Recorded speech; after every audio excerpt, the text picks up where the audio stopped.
iniziatiba bat izan da, Laudio minbiziaren kontra gure aukera hori laguntzeko eta borrokatzeko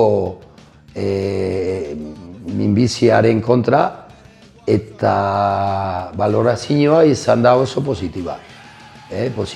Urtero eta urtero hori haunditu kolaborazioa, diru aldetik, eta hori aurten adibidez 5.500 euro ateratzen dugu, eta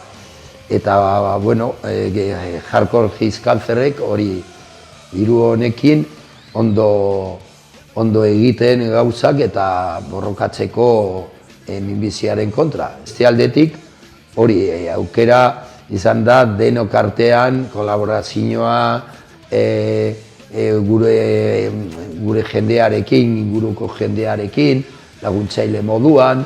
Orduan ere balorazioa izan da oso positiboa. Eta gero taldeak hori etorri ziren, hori voluntarioa, orduan, haiek artean hori ezagutzeko eta hori dago gauza oso polita. Baina politena da oso posit geratzen direla eta izugarria hori giroarekin eta dana balorazioa da positiboa. Eta jarraitzeko urtero izango da posiblea hobetzeko, ezta?